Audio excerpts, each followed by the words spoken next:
ആലപ്പുഴ ചേർത്തലയിലും സമീപ പ്രദേശങ്ങളിലുമായി 2 പതിറ്റാണ്ടിനിടെ ദുരൂഹ സാഹചര്യത്തിൽ കാണാതായത് 5 സ്ത്രീകൾ. കുടുംബത്തിൽ പ്രശ്നങ്ങളുള്ളവരോ ഒറ്റയ്ക്ക് താമസിക്കുന്നവരോ ആയ 40നും 55നും ഇടയിൽ പ്രായമുള്ളവർ. ആദ്യം കാണാതായത് ചേർത്തല സ്വദേശിനി ബിന്ദു പത്മനാഭൻ. 2006 നടന്ന സംഭവത്തിൽ പോലീസിൽ പരാതി ലഭിക്കുന്നത് 2017. അതിനിടെ ആയിഷയുടെയും സിന്ധുവിൻ്റെയും ഏലിയാമ്മയുടെയും ഒടുവിൽ ജൈനമ്മയുടെയും തിരോധാനം. ഏറ്റുമാനൂരിൽ നിന്ന് 2024 ജൈനമ്മയെ കാണാതായ കേസിൻ്റെ അന്വേഷണത്തിലാണ് ആലപ്പുഴ പള്ളിപ്പുറം സ്വദേശി സെബാസ്റ്റ്യനെ കുറിച്ച് കേരളം ആദ്യമായി കേട്ടത്. കണ്ടാൽ സാധുവായ വാർദ്ധക്യത്തോടടുത്ത മനുഷ്യൻ. പിന്നീടാണ് അയാളൊരു സീരിയൽ കില്ലറാണെന്ന ഞെട്ടിപ്പിക്കുന്ന വിവരം പുറത്തു വന്നത്. സ്ത്രീകളെ മാത്രം വകവരുത്തുന്ന സൈക്കോ കില്ലർ. പോലീസും ക്രൈംബ്രാഞ്ചും വർഷങ്ങളോളം അന്വേഷിച്ചിട്ടും യാതൊരു തുമ്പും കിട്ടാത്ത ബിന്ദു പത്മനാഭൻ വധക്കേസിൽ ഒടുവിൽ സത്യം പുറത്തുവരുന്നു. പ്രതി കുറ്റം സമ്മതിച്ചെങ്കിലും അയൽ സംസ്ഥാനങ്ങളിൽ മറവ് ചെയ്ത മൃതദേഹം കണ്ടെത്തുന്നത് അന്വേഷണ സംഘത്തിന് എത്രത്തോളം വെല്ലുവിളിയാണ്? വിശദമായി പരിശോധിക്കുകയാണ് പോലീസ് പെട്രോൾ. സ്വാഗതം.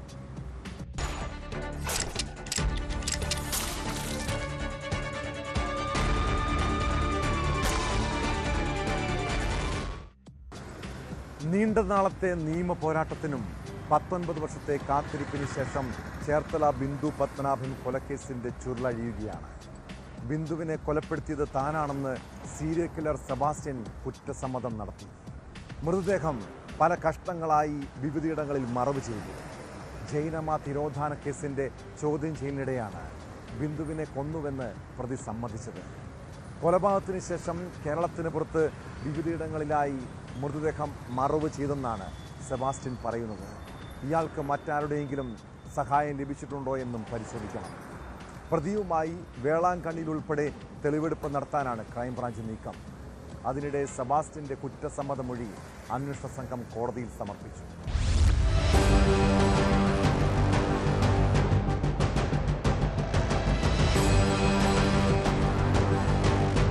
ചേർത്തല തിരോധാന കേസിൽ ഏറ്റവും നിർണായകമായ ഒരു ചുവടുവയ്പ്പിലേക്കാണ് അന്വേഷണ സംഘം എത്തിയിരിക്കുന്നത്.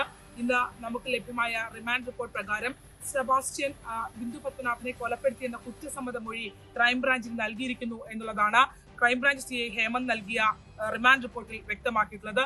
അതിൽ തന്നെ സെബാസ്റ്റ്യൻ തന്റെ അന്വേഷണത്തിൽ സെബാസ്റ്റ്യൻ ബിന്ദു പത്മനാഭനെ കൊലപ്പെടുത്തിയിട്ടുണ്ടെന്ന് തനിക്ക് ബോധ്യമായി എന്നും അന്വേഷണ ഉദ്യോഗസ്ഥൻ ഈ റിമാൻഡ് റിപ്പോർട്ടിൽ വ്യക്തമാക്കുന്നുണ്ട്.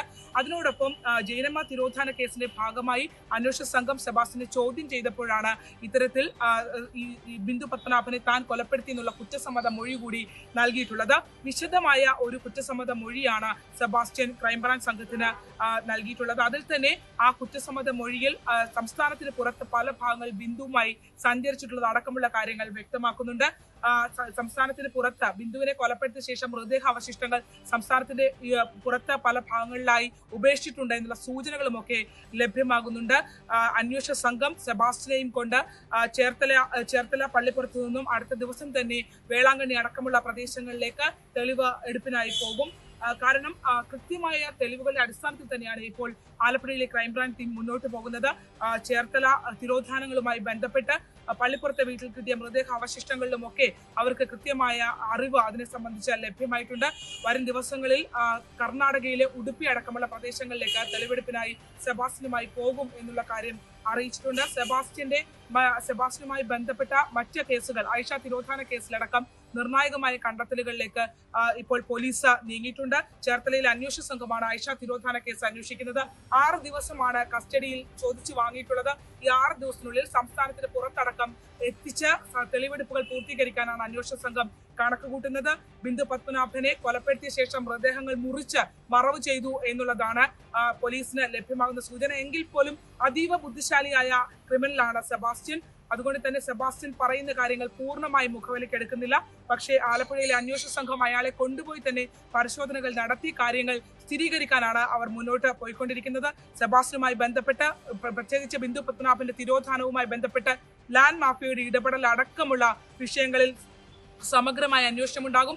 സെബാസ്റ്റ്യന് നിയമവഴിയിൽ സെബാസ്റ്റ്യൻ ഈ കേസിൽ നിന്നൊക്കെ രക്ഷപ്പെടുന്നതിന് വേണ്ടിയുള്ള ഇടപെടൽ നടത്തിയിട്ടുള്ള ചിലർ കൂടി ഈ കേസിനകത്ത് ഉൾപ്പെടും എന്നുള്ള വിവരം ലഭ്യമായിട്ടുണ്ട്. കണ്ണൂർ കേന്ദ്രീകരിച്ചുള്ള സഹായം സെബാസ്റ്റ്യന് ലഭ്യമായിട്ടുണ്ട് എന്നുള്ളതാണ്.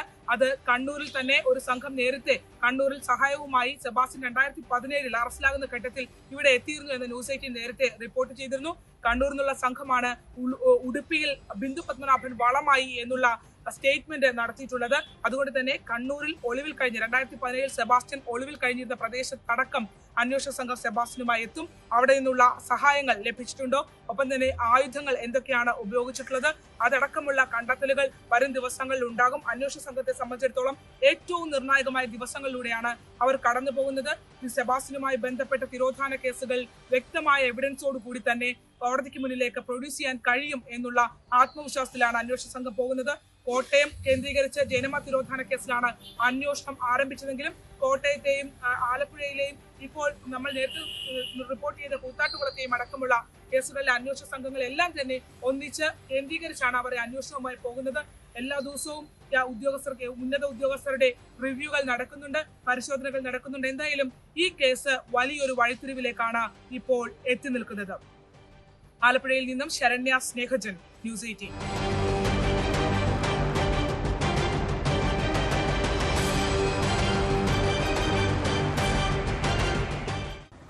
കൊല്ലം ഇരുവിപുരത്ത് ആളുകൾ നോക്കി നിൽക്കെ യുവാവിനെ പട്ടിയെപ്പോലെ പരസ്യമായി തല്ലുന്ന കാഴ്ച. പിടിച്ചു മാറ്റാൻ പോലും തയ്യാറാകാതെ കാഴ്ചക്കാരായി ജനങ്ങൾ. പിന്നീട് യുവാവിനെ വാഹനത്തിൽ കയറ്റിക്കൊണ്ടുപോയി മർദ്ദനം. വിവരമറിഞ്ഞ ഉടൻ ഇരുവിപുരം പോലീസ് ഇവരെ വാഹനത്തിൽ പിന്തുടർന്നതോടെ പ്രതികൾക്ക് പിടിവീണു. തൃശൂർ സ്വദേശി ആരോമലിനെ മോചിപ്പിക്കുകയും ചെയ്തു. എന്നാൽ തട്ടിക്കൊണ്ടുപോകലിൻ്റെ കാരണം ദുരൂഹമാണ്. സാമ്പത്തിക ഇടപാടിനെ ചൊല്ലിയുള്ള തർക്കമാണ് സംഘർഷത്തിനും പിന്നീട് നടന്ന തട്ടിക്കൊണ്ടുപോകലിനും കാരണമെന്നാണ് വിവരം. സൂര്യനാട് സ്വദേശികളായ 4 യുവാക്കളെയാണ് കേസിൽ പോലീസ് അറസ്റ്റ് ചെയ്തത്. സംഘത്തിലെ മറ്റുള്ളവർക്ക് വേണ്ടി അന്വേഷണം ഊർജിതമാണ്.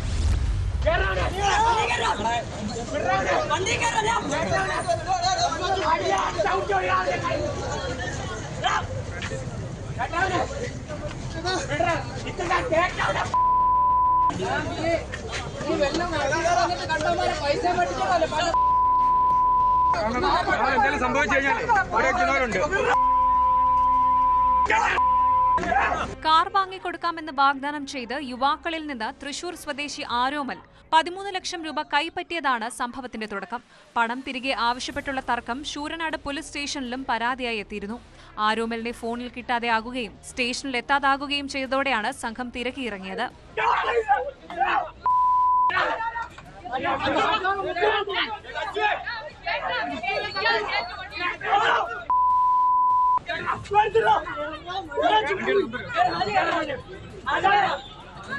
ബുധനാഴ്ച കൊല്ലത്തെ സ്വകാര്യ ആശുപത്രി പരിസരത്ത് വെച്ച് ആരോമലിന്റെ ബൈക്ക് തടഞ്ഞു നിർത്തി കാറിലെത്തിയ സംഘം ആക്രമിക്കുകയായിരുന്നു. ഒടുവിൽ പ്രതികൾ യുവാവിനെ ബലം പ്രയോഗിച്ച് കാറിൽ കയറ്റി കൊണ്ടുപോയി. വിവരമറിഞ്ഞതിനെ തുടർന്ന് ഇരവിപുരം പോലീസ് ഇവരെ പിന്തുടർന്ന് പിടികൂടുകയായിരുന്നു.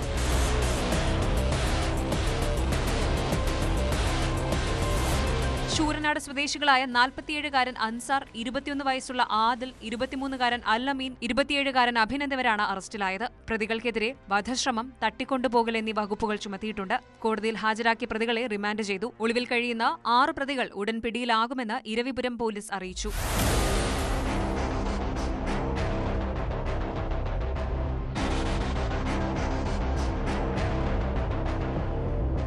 ന്യൂസ് 18 കൊല്ലം.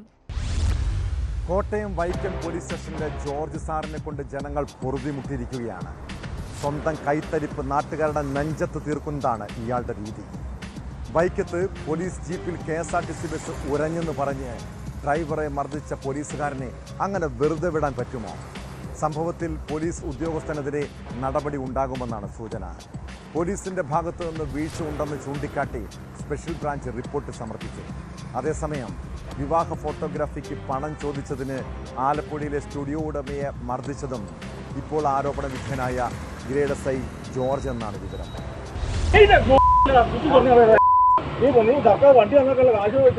ലൈസൻസ് കാണിക്കാൻ ബുദ്ധിമുട്ട്. ലൈസൻസ് തന്ന വണ്ടി പോകാൻ പറ്റില്ല. KSRTC ഒറിജിനൽ ലൈസൻസ് തന്നെ വണ്ടി ഓടിക്കാൻ പറ്റില്ല. അത് കാണിച്ചാൽ മതിയല്ലോ സാറിന്. ബാക്കി കാര്യം ഞാൻ ചെയ്തോളാം. നീ നിന്റെ ലൈസൻസ് ഇതാ കാണിക്കും. നീ കാണിക്കും, ഞാൻ ഫോട്ടോ എടുക്കട്ടോ. എന്നിട്ട് ഞാൻ ബാക്കി കാര്യം ആ വണ്ടിയുടെ വണ്ടി നമ്പർ ഫോട്ടോ എടുക്കാം, അതിന്റെ ഫോട്ടോ എടുക്കാം. കഴിഞ്ഞ ദിവസം രാവിലെ 11:30 വൈക്കത്തിന് സമീപം തലയാഴത്ത് KSRTC ബസ് പോലീസ് ജീപ്പിന്റെ കണ്ണാടിയിൽ ഉരസിയത്. തുടർന്ന് KSRTC ഡ്രൈവർ ബസ് നിർത്താതെ വന്നതോടെ പോലീസ് എത്തി തടഞ്ഞു നിർത്തി മർദ്ദിച്ചുവെന്നാണ് പരാതി. സംഭവത്തിൽ പരിക്കേറ്റ ഡ്രൈവർ KP വേലായുധൻ പോലീസിൽ പരാതി നൽകിയിരുന്നു. ഇതിനു പിന്നാലെ പോലീസ് ജീപ്പിൽ ഉരസിയതിന് മാത്രം കേസെടുത്തു. ഇതോടെയാണ് സംഭവത്തെക്കുറിച്ച് രഹസ്യാന്വേഷണ വിഭാഗം പ്രത്യേക അന്വേഷണം നടത്തി റിപ്പോർട്ട് സമർപ്പിച്ചത്. ഡ്രൈവർക്ക് മർദ്ദനമേറ്റു എന്ന് തന്നെ റിപ്പോർട്ടിലുള്ളതായാണ് വിവരം. പോലീസിന്റെ ഭാഗത്തു നിന്ന് വീഴ്ചയുണ്ടായതായും റിപ്പോർട്ടിൽ ചൂണ്ടിക്കാട്ടുന്നു. ഇതോടെ ഗ്രേഡ് SI ഉൾപ്പെടെയുള്ളവർക്കെതിരെ നടപടി ഉണ്ടായേക്കും. ഈ മദ്യപിച്ചിട്ടുണ്ടെങ്കിൽ സാറ് ഊതാനുള്ള മിഷൻ തന്നെ ഞാൻ ഊതിയവരാണ്. അവർ മിഷൻ കൊണ്ട് ഊതിയപ്പോൾ പറഞ്ഞു അവരോട് പോയി എന്ന് പറഞ്ഞു. അത് പറഞ്ഞിട്ട് നിൽക്കുമ്പോഴേക്കും അയാൾ അടി കഴിഞ്ഞിട്ടുണ്ട്. അത് പറഞ്ഞ് നിൽക്കുമ്പോഴേക്കും ഞാൻ അടിക്കുന്നുള്ള പ്രതീക്ഷയില്ലല്ലോ. പെട്ടെന്ന് ഇയാളെ ഒറ്റ അടിയാണ് ഇതെന്തിരിക്കും. ഞാനൊക്കെ അതായിട്ട് അപ്പം സാറിനെ എന്നെ അടിക്കണമല്ലോ, ഞാൻ അതല്ല എന്നെ ചെയ്യേണ്ടത് എന്നൊക്കെ പറഞ്ഞു. പിന്നെ അടിക്കാൻ നിൽക്കുക. 2-3 അടി അടിച്ചിട്ട് ഞാൻ പിന്നെ സാറിനെ അടിച്ചത് എന്തിനാ ചോദിച്ചപ്പോൾ മുമ്പ് പറയും എന്നെ അടിക്കല, എന്നെ ഞാൻ മെഡിക്കലാക്കും തന്നെയാണ്. കാരണം വണ്ടി എടുക്കാൻ എന്നെ ജീപ്പിൽ കയറ്റി കൊണ്ടുപോകുന്നൊക്കെ പറഞ്ഞോട്. ഇതേ SI തന്നെ നേരത്തെയും അതിക്രമം നടത്തിയതായി പരാതി ഉയർന്നിരുന്നു. ന്യൂസ് 18 നേരത്തെ പുറത്തുവിട്ട സ്റ്റുഡിയോ ഉടമയെ മർദ്ദിച്ച സംഭവത്തിലും ആരോപണ വിധേയനായി നിൽക്കുന്നത് ഇതേ SI തന്നെയാണ്. വൈക്കം സ്റ്റേഷനിലെ പോലീസുകാരന്റെ വിവാഹം ചിത്രീകരിച്ചതിന്റെ പണം ചോദിച്ചതിനാണ് അന്ന് സ്റ്റേഷനിൽ വിളിച്ചു വരുത്തി മർദ്ദിച്ചത്. ഇരു സംഭവങ്ങളിലും പരാതിക്കാർ DYSP ഉൾപ്പെടെയുള്ളവരെ സമീപിച്ചെങ്കിലും നടപടി ഉണ്ടായില്ല എന്നാണ് ഉയർന്ന ആക്ഷേപം.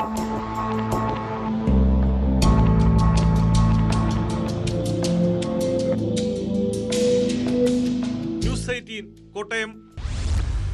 നമ്മളൊക്കെ സുഹൃത്തുക്കളുടെയും പ്രിയപ്പെട്ടവരുടെയും പിറന്നാളിന് പല രീതിയിലുള്ള സർപ്രൈസും സമ്മാനങ്ങളും കൊടുക്കാറില്ല. അതെപ്പോഴും വെറൈറ്റി ആകണമെന്നാണ് പലരും ആഗ്രഹിക്കുന്നത്. എന്നാൽ കണ്ണൂരിൽ യുവതിയുടെ പിറന്നാളിന് സുഹൃത്തുക്കൾ നൽകിയ സർപ്രൈസ് ഇപ്പോൾ പൊല്ലാപ്പായിരിക്കുകയാണ്. കണ്ണൂർ സിറ്റി പോലീസ് ആസ്ഥാനത്ത് അതിക്രമിച്ച് കയറി പിറന്നാൾ ആഘോഷം സംഘടിപ്പിച്ചവർക്കെതിരെ കേസെടുത്തു. പിറന്നാൾ ആഘോഷത്തിൻ്റെ വീഡിയോ സമൂഹ മാധ്യമങ്ങളിൽ പ്രചരിച്ചതിന് പിന്നാലെയാണ് കണ്ടാലറിയാവുന്ന 5 പേർക്കെതിരെ കേസെടുത്തത്. പോലീസ് സേനയുടെ അന്തസ്സിന് കളങ്കം വരുത്തിയ നടപടിയെന്ന് FIR-ലുണ്ട്.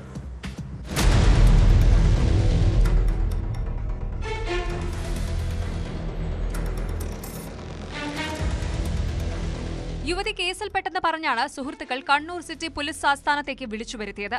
ടൗൺ പോലീസ് സ്റ്റേഷനിൽ നിന്നാണെന്ന വ്യാജേനെ ഫോണിൽ യുവതിയെ വിളിച്ചു വരുത്തിയത് പിറന്നാൾ ദിനത്തിൽ സർപ്രൈസ് നൽകാനാണ്. യുവതിയുടെ വാഹനമിടിച്ച് ഒരാൾക്ക് മരണം സംഭവിച്ചുവെന്നും അത് സെറ്റിൽമെന്റ് ചെയ്യാനായി സ്റ്റേഷനിലെത്തണമെന്നും ആവശ്യപ്പെട്ടായിരുന്നു ഫോൺ വിളി. സുഹൃത്തുക്കൾ ടൗൺ പോലീസ് സ്റ്റേഷന്റെ മുൻവശം വഴി വാഹനത്തിലെത്തുന്നതും പിറന്നാൾ ആഘോഷിക്കുന്നതുമായ കാര്യങ്ങൾ പ്രചരിക്കുന്ന ദൃശ്യങ്ങളിലുണ്ട്. തുടർന്ന് പോലീസ് ആസ്ഥാനത്തേക്ക് കയറി അവിടെയുണ്ടായിരുന്ന പോലീസ് ഉദ്യോഗസ്ഥനോട് സംസാരിച്ചാണ് അകത്തേക്ക് കയറിയത്.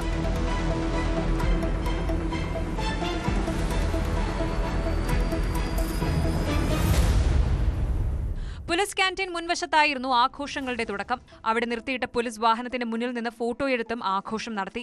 തുടർന്ന് സംഘത്തിലെ 2 പേർ പോലീസ് വാഹനത്തിന്റെ മറവിൽ ഒളിച്ചിരുന്ന ശേഷം അതുവഴി മറ്റു സുഹൃത്തുക്കൾക്കൊപ്പം നടന്നു വരികയായിരുന്ന യുവതിക്ക് പിറന്നാൾ ദിന സർപ്രൈസ് നൽകി.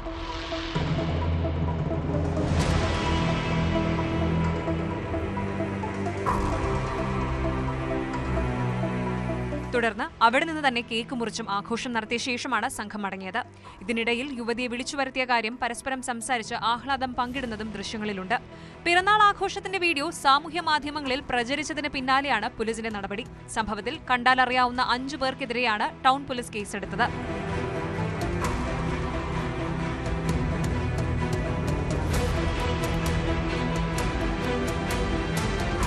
ന്യൂസ് 18 കണ്ണൂർ.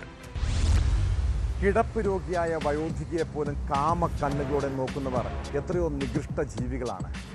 കൊല്ലം പുനലൂരിൽ അപകടത്തിൽ പരുക്കുപറ്റി കിടപ്പ് രോഗിയായ 65-കാരിയെ പീഡിപ്പിച്ച സംഭവത്തെക്കുറിച്ച് കേട്ടാൽ ഭയം തോന്നും. കഴിഞ്ഞ ദിവസമാണ് ഒറ്റയ്ക്ക് താമസിക്കുന്ന വീട്ടമ്മയെ വീടിൻ്റെ വാതിലിൻ്റെ പൂട്ട് തകർത്ത് അകത്ത് കയറി ലൈംഗികമായി ചൂഷണം ചെയ്തത്. എതിർക്കാൻ ശ്രമിച്ചപ്പോൾ കത്രിക കൊണ്ട് മുഖത്ത് വരഞ്ഞും നിലവിളിച്ചപ്പോൾ മുഖത്ത് മുളകുപൊടി വിതറിയും ക്രൂരത. സംഭവത്തിന് ശേഷം രക്ഷപ്പെട്ട പ്രതിയെ 24 മണിക്കൂറിനുള്ളിൽ പോലീസ് അറസ്റ്റ് ചെയ്തു. ഏനാദിമംഗലം സ്വദേശി തുളസീധരനാണ് പിടിയിലായത്.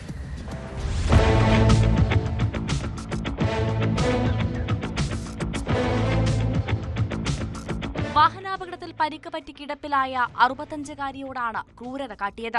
ഇവർ ഒറ്റയ്ക്ക് താമസിക്കുന്ന വീടിന്റെ വാതിലിന്റെ പൂട്ട് തകർത്ത് അകത്ത് കയറി ലൈംഗികമായി പീഡിപ്പിക്കുകയായിരുന്നു. എതിർക്കാൻ ശ്രമിച്ചപ്പോൾ കത്രിക കൊണ്ട് മുഖത്ത് വരഞ്ഞ് ഭീഷണിപ്പെടുത്തി. നിലവിളിച്ചപ്പോൾ മുഖത്ത് മുളകുപൊടി വിതറിയ ശേഷമാണ് പ്രതി കടന്നു കളഞ്ഞത്. സംഭവം അറിഞ്ഞ് അന്വേഷണം നടത്തിയ പുനലൂർ പോലീസ് 24 മണിക്കൂറിനുള്ളിൽ പ്രതിയെ അറസ്റ്റ് ചെയ്തു. ഏനാദിനമംഗലം ഈട്ടിവിള വീട്ടിൽ 52 വയസ്സുള്ള തുളസീധരനാണ് അറസ്റ്റിലായത്.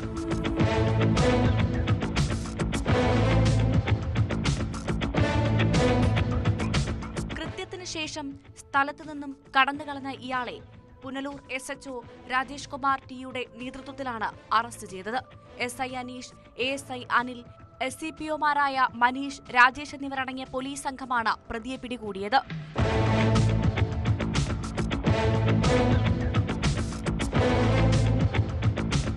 ന്യൂസ് 18 പുനലൂർ. കോഴിക്കോട്ടെ ഓട്ടോ ഡ്രൈവർമാരുടെ നന്മയും സ്നേഹവും പണ്ട് മുതലേ പേര് കേട്ടതാണ്. അമിത ചാർജ് ഈടാക്കാതെ യാത്രക്കാരുടെ മാന്യമായും കരുതലോടെയും പെരുമാറുന്നവർ ആ നാടിന് തന്നെ ഒരു കാലത്ത് അഭിമാനമായിരുന്നു. എന്നാൽ ഇപ്പോൾ ഓട്ടോ ഡ്രൈവർമാർക്ക് തന്നെ അപമാനകരമായൊരു സംഭവമുണ്ടായി. കോഴിക്കോട് നടക്കാവിൽ 10ാം ക്ലാസ് വിദ്യാർത്ഥിനിക്ക് നേരെ ലൈംഗികാതിക്രമം നടത്തിയത് ഓട്ടോറിക്ഷ ഡ്രൈവറാണ്. 2 വർഷമായി കുട്ടിയെ സ്കൂളിൽ കൊണ്ടുവിടുന്ന പരിചയം മുതലെടുത്ത് ലൈംഗിക ചുവയോടെ സംസാരിക്കുകയും ശരീരത്തിൽ കയറി പിടിക്കുകയുമായിരുന്നു. പെൺകുട്ടിയുടെ പരാതിയിൽ കൊമ്മേരി സ്വദേശി ഹരിദാസനെ പോലീസ് അറസ്റ്റ് ചെയ്തു.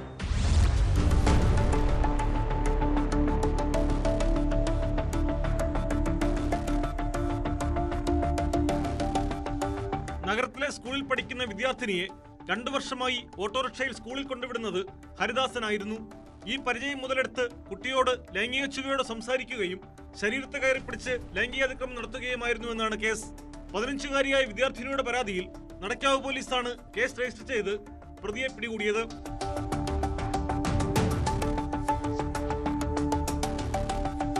പോക്സോ വകുപ്പുകൾ ചുമത്തിയാണ് ഹരിദാസനെ അറസ്റ്റ് ചെയ്തത്.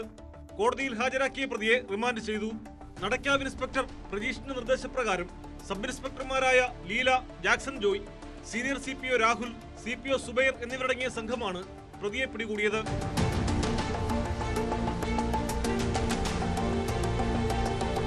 ന്യൂസ് 18 കോഴിക്കോട്. റബ്ബർ തോട്ടത്തിൽ തിങ്ങിക്കൂടി നിൽക്കുന്ന മരങ്ങൾക്കും കരിയിലകൾക്കും മാത്രം അറിയാവുന്ന സത്യം. 150 മീറ്ററോളം ഉയരമുള്ള ചെങ്കുത്തായ മലയുടെ മുകളിൽ നിന്ന് ഉച്ചത്തിൽ നിലവിളിച്ചാൽ പോലും പുറംലോകം അറിയില്ല. കൊല്ലം പുനലൂർ മുക്കടവിലെ റബ്ബർ തോട്ടത്തിൽ ഒരാളെ കൊലപ്പെടുത്തിയ ശേഷം ചങ്ങലയിൽ ബന്ധിച്ച കേസ് പോലീസിനെ കുഴപ്പിക്കുകയാണ്. ദിവസങ്ങൾ കഴിഞ്ഞിട്ടും മരിച്ചതാരാണെന്നോ കൊലയാളികളാരെന്നോ വ്യക്തമല്ല. കൊലപ്പെടുത്തിയ രീതിയും അതിനുശേഷം ചങ്ങലയിൽ കെട്ടിയിട്ടതുമെല്ലാം ദുരൂഹത വർദ്ധിപ്പിക്കുകയാണ്. DYSP ജിജുവിൻ്റെ നേതൃത്വത്തിലുള്ള 15-അംഗ പ്രത്യേക സംഘമാണ് കേസിൽ അന്വേഷണം നടത്തുന്നത്.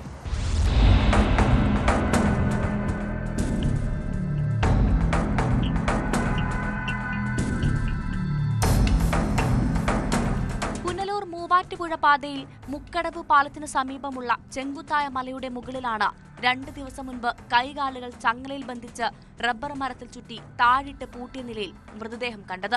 കാന്താരിമുളക് ശേഖരിക്കുന്നതിനായി മലയുടെ മുകളിൽ കയറി ചെന്ന തമിഴ്നാട് സ്വദേശിയാണ് ആദ്യം മൃതദേഹം കാണുന്നത്.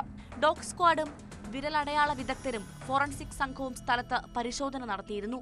പാരിപ്പള്ളി മെഡിക്കൽ കോളേജിൽ നടത്തിയ പോസ്റ്റ്മോർട്ടത്തിലാണ് 40-നും 50-നും ഇടയ്ക്ക് പ്രായമുള്ള അംഗപരിമിതനായ പുരുഷന്റെ മൃതദേഹമാണെന്ന് മനസ്സിലാക്കിയത്. നെഞ്ചിൽ ആഴത്തിൽ മുറിവേറ്റിട്ടുണ്ട്. മുഖം കത്തിക്കരിഞ്ഞ നിലയിലായിരുന്നു. ശരീരത്തിൽ വസ്ത്രങ്ങളില്ലായിരുന്നു. മരിച്ച ആളെക്കുറിച്ച് യാതൊരുവിധ സൂചനയും പോലീസിന് ലഭിക്കാത്തത് അന്വേഷണത്തെ സാരമായി ബാധിച്ചിട്ടുണ്ട്.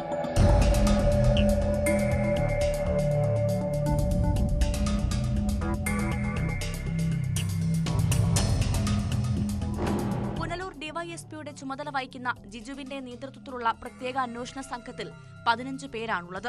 പുനലൂർ CI രാജേഷ്, SI അനീഷ് എന്നിവരുടെ നേതൃത്വത്തിൽ 2 സംഘങ്ങളായി തിരിഞ്ഞ് വ്യാപകമായ അന്വേഷണം നടത്തിവരികയാണ്. 150 മീറ്ററോളം ഉയരമുള്ള ചെങ്കുത്തായ മലയുടെ മുകളിൽ കാലിന് സ്വാധീനമില്ലാത്ത ആൾ എങ്ങനെ എത്തിയെന്നത് പോലീസിനെ കുഴയ്ക്കുന്നു. മൃതദേഹം കാണപ്പെട്ട സ്ഥലത്ത് നടത്തിയ പരിശോധനയിൽ ഒരു ബാഗ് കണ്ടെത്തിയിരുന്നു. അതിൽ കുറെ ചില്ലറ പൈസയും ഒരു മിഠായിയും മാത്രമാണ് ഉണ്ടായിരുന്നത്. സമീപത്തു നിന്നും ഒഴിഞ്ഞ ഒരു കന്നാസും കുപ്പിയും കത്രികയും കണ്ടെത്തിയിട്ടുണ്ട്. വലിയ കനമുള്ള ചങ്ങലയാണ് മൃതദേഹം പൂട്ടാൻ ഉപയോഗിച്ചിരുന്നത്.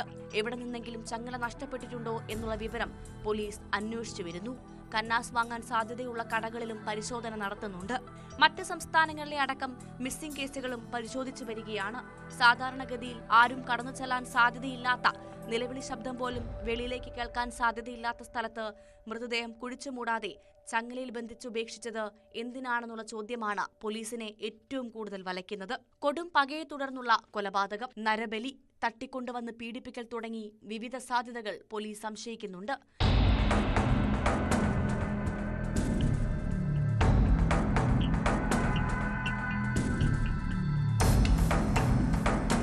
ന്യൂസ് 18 പുനലൂർ. ഈ രാജ്യത്ത് നിയമം നടപ്പാക്കാൻ പോലീസും കോടതിയും ഒക്കെ ഉണ്ട്.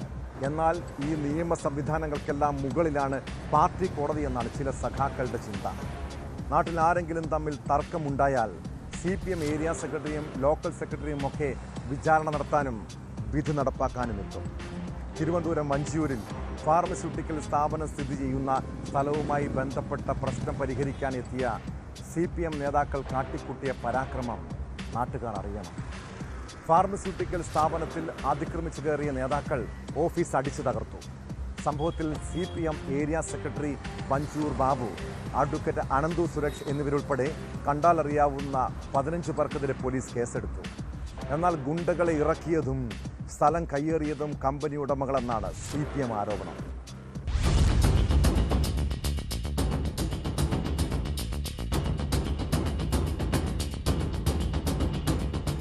ഞായറാഴ്ചയാണ് വഞ്ചിയൂർ പേട്ട റോഡിലെ ഫാർമസ്യൂട്ടിക്കൽ സ്ഥാപനത്തിൽ സംഘർഷമുണ്ടായത്. ഗുണ്ടകളുടെ സഹായത്തോടെ ഓഫീസ് കയ്യേറി നശിപ്പിച്ചുവെന്നാണ് ഉടമസ്ഥരായ സൗത്ത് പാർക്ക് ഗ്രൂപ്പിന്റെ പരാതി. ഓഫീസിലെ കമ്പ്യൂട്ടറുകളും സാധന സാമഗ്രികളും അടിച്ചു തകർത്തു.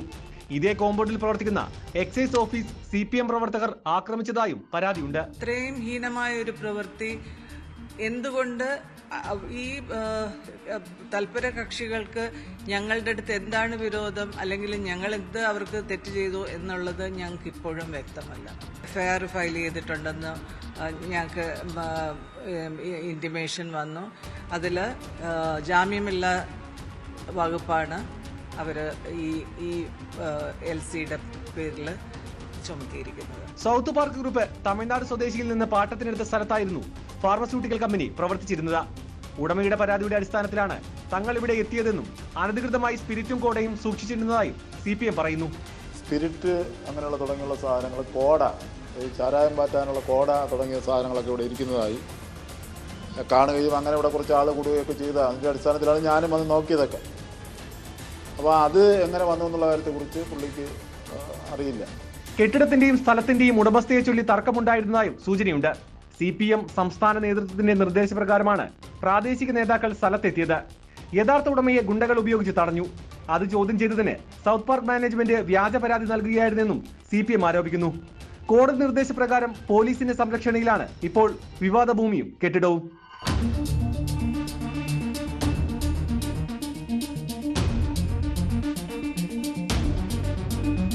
ന്യൂസ് 18 തിരുവനന്തപുരം.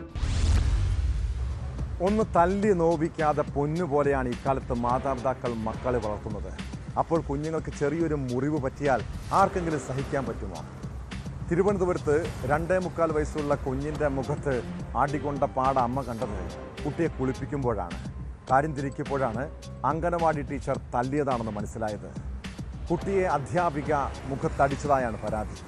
മുഖത്ത് ക്ഷതമേറ്റതിനെ തുടർന്ന് കുട്ടി മെഡിക്കൽ കോളേജ് ആശുപത്രിയിൽ ചികിത്സ തേടി.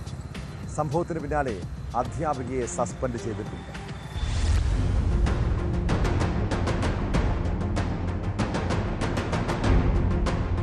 മൊട്ടമൂട് സ്വദേശികളായ പ്രവീൺ നാൻസി ദമ്പതികളുടെ കുഞ്ഞായ ഇന പ്രവീണിനാണ് അധ്യാപികയുടെ മർദ്ദനമേറ്റത്. മൊട്ടമൂട് പറമ്പിക്കോണം അങ്കണവാടിയിലെ അധ്യാപികയാണ് കുട്ടിയെ അടിച്ചതെന്നാണ് മാതാപിതാക്കളുടെ ആരോപണം. വീട്ടിൽ വന്ന് ഞാനും കാര്യം ഇല്ലായിരുന്നു, ജോലിക്ക് വരുന്നപ്പം ചേട്ടന്റെ വൈഫാണ് നോക്കുന്നത്. പറ്റിയൊക്കെ ഇങ്ങനെ നോക്കിയമാണ് ഈ ഒരു പാട് കണ്ടത്. അപ്പം പാട് കണ്ട് നേരെ ടീച്ചറിനെ വിളിച്ചു. അപ്പൊ ടീച്ചർ ഫോൺ എടുത്തില്ല. നേരെ ആശാ വർക്കറിന്റെ വീട്ടിൽ പോയി. അപ്പൊ ആശാ വർക്കർ ഫോൺ വിളിച്ചപ്പോൾ ടീച്ചർ എടുത്തു. കാര്യം ചോദിച്ചപ്പോഴും അവരിതൊന്നും അറിഞ്ഞിട്ടില്ല, അങ്ങനെ ഒരു സംഭവം അവിടെ നടന്നിട്ടില്ല എന്നാണ് പറയുന്നത്. പറയുന്നുണ്ട് എന്റെ കുഞ്ഞും ഈ ബാക്കിയുള്ള ചേട്ടന്റെ 2 കുഞ്ഞുങ്ങളാണ്. അപ്പൊ 3 പേരും ഒരേ സ്വരത്തിൽ പറയുന്നു ടീച്ചർ അടിച്ചത്. തൈക്കാട് കുട്ടികളുടെ ആശുപത്രിയിൽ പ്രാഥമിക ചികിത്സ നൽകിയ ശേഷം വിദഗ്ധ പരിശോധനയ്ക്കായി കുട്ടിയെ SIT ആശുപത്രിയിലേക്ക് മാറ്റി. അതേസമയം ആരോപണം നേരിടുന്ന അധ്യാപികയെ അന്വേഷണ വിധേയമായി സസ്പെൻഡ് ചെയ്തു.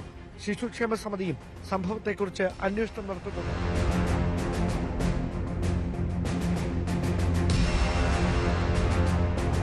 ന്യൂസ് 18 തിരുവനന്തപുരം. കുട്ടിക്കാലത്ത് കൂട്ടുകാർ തമ്മിൽ ചെറിയ വഴക്കും അടിപിടിയും ഒക്കെ ഉണ്ടാകുന്നത് സ്വാഭാവികമല്ലേ? കുറച്ചു കഴിഞ്ഞ് അവർ വീണ്ടും കൂട്ടുകൂടാം. എന്നാൽ ആ വഴക്കിൽ മാതാപിതാക്കൾ ഇടപെട്ടാൽ കാര്യങ്ങൾ കൈവിട്ടു പോകും. മലപ്പുറം തിരൂരിൽ കുട്ടികൾ തമ്മിലുള്ള തർക്കത്തിന്റെ പേരിൽ 13കാരനെ കൂട്ടുകാരന്റെ പിതാവ് ക്രൂരമായി മർദ്ദിച്ചു. കാടാമ്പുഴ സ്വദേശിയായ 7ാം ക്ലാസ്സുകാരന്റെ മുഖത്തടിക്കുകയും നാഭിക്ക് ചവിട്ടുകയും ചെയ്തെന്നാണ് പരാതി. കാലിനും തോളലിനും ഉൾപ്പെടെ പരിക്കേറ്റ കുട്ടി ആശുപത്രിയിൽ ചികിത്സയിലാണ്. കൂട്ടുകാരന്റെ പിതാവ് സക്കീറിനെതിരെ പരാതി നൽകിയിട്ടും പോലീസ് കാര്യമായ നടപടി എടുത്തില്ലെന്നും ആക്ഷേപമുണ്ട്. മോനെ ഞാൻ സ്കൂൾ വിട്ടിരുന്നു 23-ാം തീയതി വൈകുന്നേരം സ്കൂൾ ബസ് വന്നിട്ടില്ല. അപ്പോൾ കുട്ടികൾ നടന്നു പോകുന്നു. അപ്പോൾ നടന്നു പോകുന്ന വഴിയിൽ കുട്ടീൻ്റെ ഒരു സ്നേഹിതൻ്റെ ഉപ്പ വന്നിട്ട് ഭയങ്കരമായിട്ട് കുട്ടീനെ ആക്രമിച്ചിരുന്നു. ഭയങ്കര അടി പറഞ്ഞാൽ അടിച്ചിട്ട് കുട്ടീനെ ആകെ നിരത്തിട്ട് വലിച്ചിട്ട് നാവിക്ക് ചവിട്ടിയിരിക്കണേ. ചൊവ്വാഴ്ച വൈകിട്ട് സ്കൂൾ വിട്ടു വരുന്ന വഴിയാണ് സംഭവം. 13കാരനും സുഹൃത്തും തമ്മിൽ ചെറിയ വാക്കുതർക്കമുണ്ടായിരുന്നു. സുഹൃത്ത് ഇക്കാര്യം തന്റെ പിതാവ് സക്കീറിനോട് പറഞ്ഞു. തുടർന്ന് സക്കീർ കുട്ടിയെ ക്രൂരമായി മർദ്ദിക്കുകയായിരുന്നുവെന്ന് പിതാവ് മുഹമ്മദ് അലി ആരോപിച്ചു. മുഖത്തടിക്കുകയും കൈ ചുരുട്ടി കുത്തുകയും ചെയ്തു. കാൽ വലിച്ച് നിലത്ത് വീഴ്ത്തി നാഭിക്ക് ചവിട്ടിയതായും പരാതിയിൽ പറയുന്നു. മർദ്ദിക്കുന്ന ദൃശ്യങ്ങൾ സമീപത്തെ CCTV ക്യാമറയിൽ പതിഞ്ഞിട്ടുണ്ട്.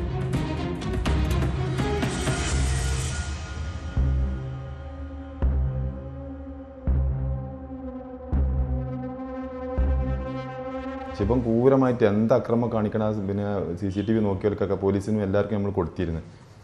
അങ്ങനെ കുട്ടി ഇന്നലെ രാത്രി അങ്ങനെ ഹോസ്പിറ്റലിൽ നിന്നൊക്കെ പോകുന്നത് ഞങ്ങൾ ഇന്നലെ രാത്രി കുട്ടി ഇതേമാതിരി തന്നെ ബോധമില്ലാതായി. കുട്ടി ഭയങ്കര ഛർദിയും കാര്യങ്ങളൊക്കെ ആയിട്ട് ഞങ്ങൾ എടുത്തുകൊണ്ട് രാത്രി നിന്ന് നടക്കാവ് ഹോസ്പിറ്റലിൽ പോകുന്നത്. ഇന്നലെ രാത്രി 12 മണിക്കാണ് ഇവിടെ എത്തുന്നത്. കുട്ടിയുടെ ഇളയ സഹോദരനും ഒപ്പമുള്ളപ്പോഴായിരുന്നു സംഭവം. മർദ്ദനത്തിൽ നിന്ന് രക്ഷപ്പെട്ടോടിയ കുട്ടികളെ പിന്നാലെ സ്കൂട്ടറിലെത്തി വീണ്ടും ഉപദ്രവിക്കാനും പ്രതി ശ്രമിച്ചു. പിന്നീട് മറ്റ് വഴികളിലൂടെ ഓടിയാണ് കുട്ടികൾ കൂടുതൽ അക്രമത്തിൽ നിന്ന് രക്ഷപ്പെട്ടത്. പിന്നീട് സക്കീർ വീട്ടിലെത്തി ഭീഷണിപ്പെടുത്തിയതായും മുഹമ്മദ് അലി പറയുന്നു. അങ്ങനെ കുട്ടിക്ക് ഭയങ്കര പരിക്കാണ്. ഇതാ കാലിന് ഇതിൽ പൊട്ടുണ്ട്, കയ്യിന് ഇത് ഷോൾഡർ ഇളകിക്കണ്, ഇതവിടെ ഇതിൽ മുഖത്ത് പാട്, നാവിക്ക് ചവിട്ടിയിട്ടുള്ള ഇത് മൂത്രമൊഴിക്കാനൊക്കെ ബുദ്ധിമുട്ടുണ്ട്. ഭയങ്കര ക്ഷീണം. കുട്ടിക്ക് നീച്ച് നിൽക്കാൻ അതുപോലെ നടക്കാൻ വരെ കഴിയാത്ത കോലത്തിലാണ്.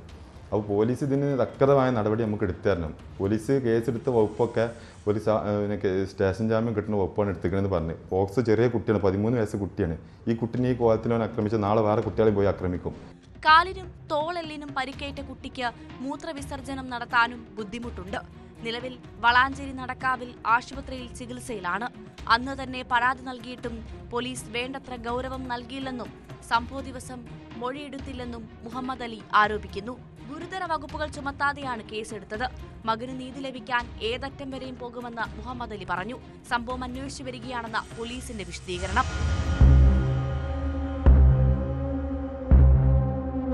ന്യൂസ് 18 തിരൂർ. ഭൂട്ടാനിൽ നിന്ന് നികുതി വെട്ടിച്ച് വാഹനം ഇന്ത്യയിലെത്തിച്ച് വിൽപ്പന നടത്തിയ കേസിൽ കടുത്ത നടപടിക്കൊരുങ്ങുകയാണ് കേന്ദ്ര അന്വേഷണ ഏജൻസികൾ. വാഹന തട്ടിപ്പിന്റെ മറവിൽ കള്ളപ്പണ ഇടപാടും നടന്നതായാണ് EDയുടെ പ്രാഥമിക കണ്ടെത്തൽ. കുണ്ടന്നൂരിലെ വർക്ക്ഷോപ്പിൽ നിന്ന് കസ്റ്റംസ് കസ്റ്റഡിയിലെടുത്ത കാറിന്റെ RC ബുക്കടക്കം വ്യാജമാണെന്ന് കണ്ടെത്തി. ഇതോടെ തട്ടിപ്പ് നടത്തിയതായി കണ്ടെത്തിയ വാഹനങ്ങൾ സംസ്ഥാനം വിടാതിരിക്കാൻ അതിർത്തികളിൽ പരിശോധന കർശനമാക്കാനും കസ്റ്റംസിന്റെ നിർദ്ദേശമുണ്ട്. കേസിൽ നടൻ അമിത് ചക്കാലക്കലിനെ വീണ്ടും ചോദ്യം ചെയ്യാനും ഒരുങ്ങുകയാണ് കസ്റ്റംസ്.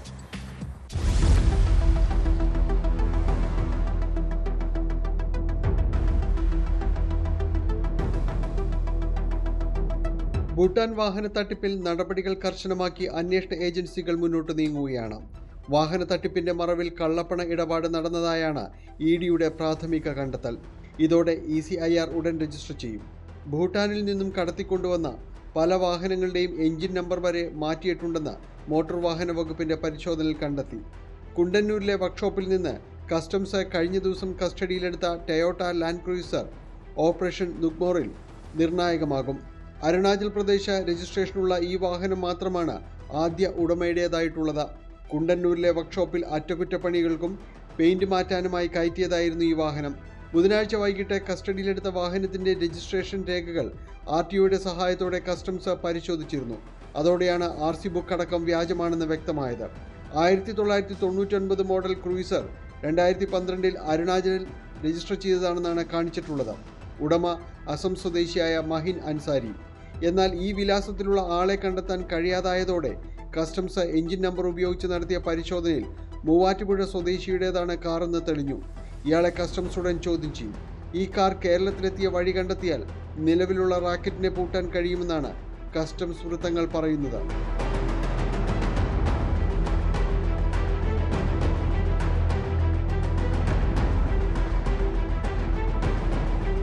ഭൂട്ടാനിൽ നിന്ന് കടത്തിക്കൊണ്ടുവന്നതെന്ന് കരുതുന്നവയിൽ ഇതുവരെ കണ്ടെത്തിയിട്ടുള്ള 38 വാഹനങ്ങൾ മാത്രമാണ്. പിടിച്ചെടുത്ത മറ്റു വാഹനങ്ങളെല്ലാം പലകുറി കൈമറിഞ്ഞതാണ്. അതുകൊണ്ട് തന്നെ ഏതോ ഘട്ടത്തിൽ ഇടനിലക്കാർ തട്ടിപ്പ് നടത്തി രേഖകളടക്കം വ്യാജമായി ഉണ്ടാക്കിയിട്ടുണ്ടാകും. നിലവിൽ വാഹനം സ്വന്തമാക്കിയിട്ടുള്ളവർ ഇക്കാര്യം അറിഞ്ഞിരിക്കണമെന്നുമില്ല. അതേസമയം കേസിൽ നടൻ അമിത് ചക്കാലക്കൽ കസ്റ്റംസിന് മുന്നിൽ വീണ്ടും ഹാജരായി രേഖകൾ സമർപ്പിച്ചു. ഇതാ പരിശോധിച്ച ശേഷം അമിതിനെ വീണ്ടും ചോദ്യം ചെയ്യാനാണ് നീക്കം. ഇയാളുടെ റഫറൻസിൽ ഗ്യാരേജിൽ വന്ന വാഹനങ്ങൾ സംബന്ധിച്ച കാര്യങ്ങളിൽ വിശദീകരണം ചോദിച്ചിട്ടുണ്ട്. ഇത് അമിത് ഇടനിലക്കാരനായി വിൽപ്പനയ്ക്ക് വേണ്ടി എത്തിച്ചതാണെന്ന സംശയമാണ് അന്വേഷണ സംഘത്തിനുള്ളത്. കോയമ്പത്തൂർ കേന്ദ്രമാക്കി പ്രവർത്തിക്കുന്ന ആഡംബര വാഹനങ്ങളുടെ ഇടനിലക്കാരുമായുള്ള അമിതിന്റെ ബന്ധവും അന്വേഷിക്കുകയാണ്. താരങ്ങൾക്കടക്കം വാഹനങ്ങൾ എത്തിച്ചു നൽകുന്നത് അമിത് കൂടി അറിഞ്ഞുകൊണ്ടുള്ളതാണെന്നാണ് അന്വേഷണ സംഘം വിലയിരുത്തുന്നത്.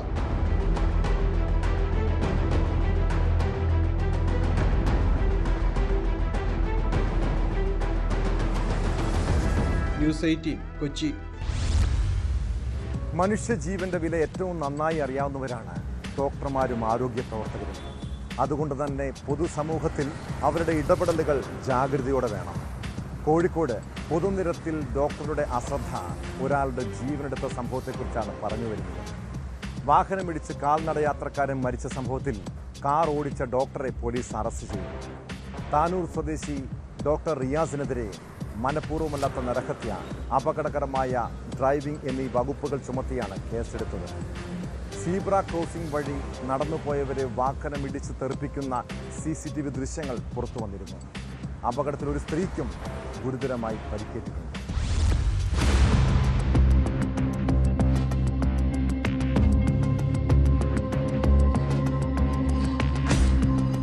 കോഴിക്കോട് RP മാളിന് മുന്നിൽ വെച്ചായിരുന്നു അപകടം. അപകടത്തിൽ കാൽനടയാത്രക്കാരനായ ഉള്ളിയേരി സ്വദേശി 72-കാരനായ ഗോപാലൻ മരിച്ചു. കാറിടിച്ച് ഒരു സ്ത്രീക്കും പരിക്കേറ്റു. തലയ്ക്ക് പരിക്കേറ്റ അജിതയാണ് സ്വകാര്യ ആശുപത്രിയിൽ ചികിത്സയിലുള്ളത്. രാവിലെ 6:30യോടെ സീബ്ര ക്രോസിംഗ് വഴി നടന്നുപോയവരെയാണ് അമിത വേഗത്തിലെത്തിയ വാഹനമിടിച്ചത്. അപകടത്തിന്റെ CCTV ദൃശ്യം പുറത്തു വന്നിരുന്നു.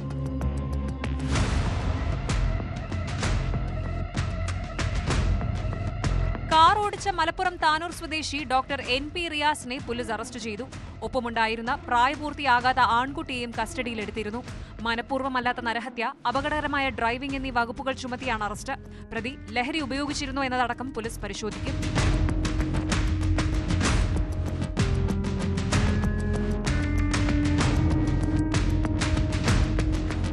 ന്യൂസ് 18 കോഴിക്കോട്.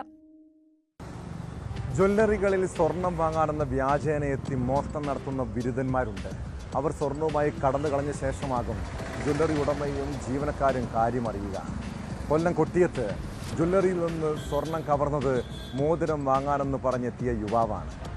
ജീവനക്കാരെ തന്ത്രപൂർവ്വം കബളിപ്പിച്ച് സ്വർണ്ണമോതിരം കവരുകയായിരുന്നു. മോഷണ ദൃശ്യങ്ങൾ CCTVയിൽ പതിഞ്ഞിട്ടുണ്ട്.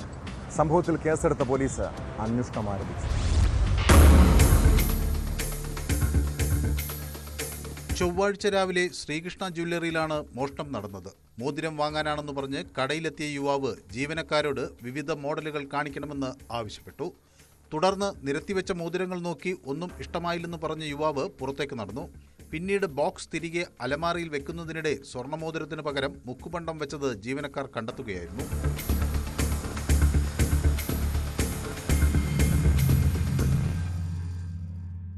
ഉടനെ തന്നെ കട ഉടമ പോലീസിൽ പരാതി നൽകി. CCTV ദൃശ്യങ്ങൾ പോലീസ് പരിശോധിച്ചപ്പോൾ അതിൽ മോഷണം വ്യക്തമായിരുന്നു. ഇയാൾ മുൻപ് കടയിലെത്തുന്നതും മോതിരത്തിന്റെ ഡിസൈനുകൾ നോക്കിവെക്കുന്നതുമായ ദൃശ്യങ്ങൾ പോലീസ് ശേഖരിച്ചിട്ടുണ്ട്.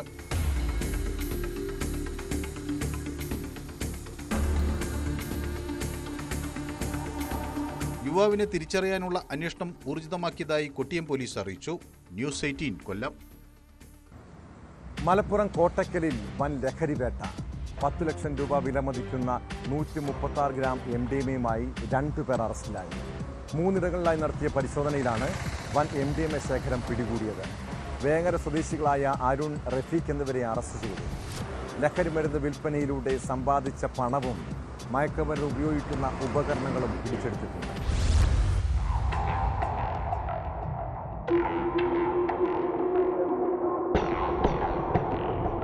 മലപ്പുറം കോട്ടക്കലിനടുത്ത് ചെനക്കൽ, തോക്കാമ്പാറ, വേങ്ങര, വെട്ടുതോട് എന്നിവിടങ്ങളിലായി നടത്തിയ പരിശോധനയിലാണ് 136.965 ഗ്രാം MDMA-യുമായി വേങ്ങര സ്വദേശികളായ 2 യുവാക്കളെ പോലീസ് അറസ്റ്റ് ചെയ്തത്. വേങ്ങര ഊരകം സ്വദേശി അരുൺ, വെട്ടുതോട് സ്വദേശി റഫീഖ് എന്നിവരെയാണ് പോലീസും ഡാൻസ് ഓഫ് നർക്കോട്ടിക് സംഘവും ചേർന്ന് പിടികൂടിയത്. ചെനക്കലിലെ പെട്രോൾ പമ്പിന് സമീപമാണ് വിൽപ്പനയ്ക്കായി സൂക്ഷിച്ചിരുന്ന 22 ഗ്രാം MDMA-യുമായി അരുണിനെ പോലീസ് അറസ്റ്റ് ചെയ്തത്. 2022-ൽ 780 ഗ്രാം MDMA പിടികൂടിയ കേസിൽ ജാമ്യത്തിലിറങ്ങിയതിനു പിന്നാലെയാണ് അരുൺ വീണ്ടും പിടിയിലായത്. ലഹരി വിൽപ്പനയിലൂടെ ലഭിച്ച 9,000 രൂപ, MDMA വിൽപ്പനയ്ക്കായി ഉപയോഗിച്ച ആഡംബര ബൈക്ക് എന്നിവ പോലീസ് കണ്ടെടുത്തു.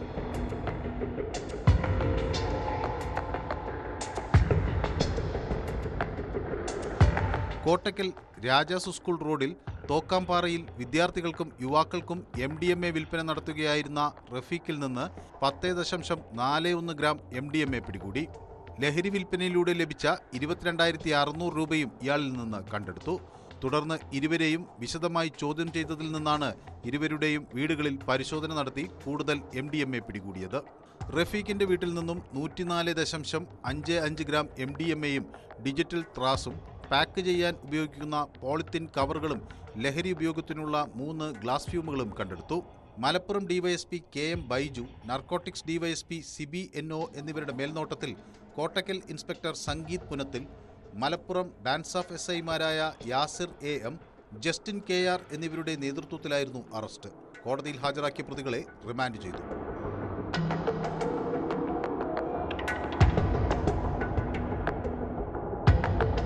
ന്യൂസ് 18 തിരൂർ. സംസ്ഥാനത്ത് ഏറ്റവും കൂടുതൽ ലഹരി ഇടപാടുകൾ നടക്കുന്ന ജില്ലകളിലൊന്ന് കോഴിക്കോടാണ്. ഈ വർഷം മാത്രം അവിടെ നിന്ന് ലഹരി കേസുകളിൽ പിടിയിലായവരുടെ എണ്ണം കേട്ടാൽ ഞെട്ടും. 9 മാസത്തിനുള്ളിൽ ജില്ലയിൽ രജിസ്റ്റർ ചെയ്തത് 2000-ലധികം കേസുകൾ. പിടിയിലായവരിൽ 75% 30 വയസ്സിന് താഴെയുള്ളവരെന്നത് ആശങ്ക വർദ്ധിപ്പിക്കുന്നു. നിരവധി കുട്ടികളാണ് ലഹരി വിമുക്തി കേന്ദ്രങ്ങളിൽ ചികിത്സ തേടിയെത്തുന്നത്.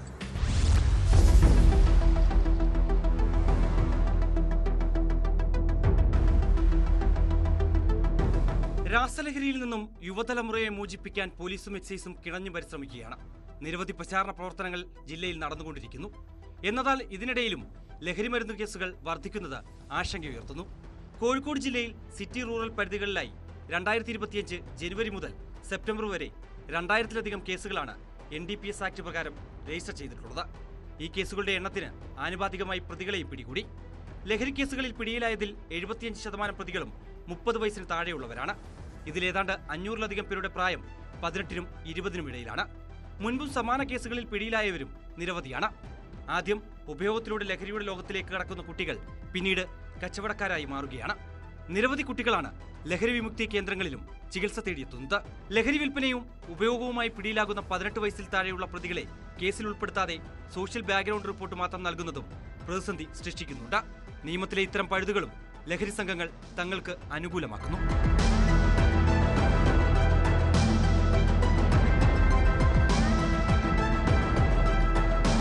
ന്യൂസ് 18 കോഴിക്കോട്. കുറ്റകൃത്യങ്ങളുടെ മറ്റു ചില വാർത്തകൾ ചുരുക്കത്തിൽ.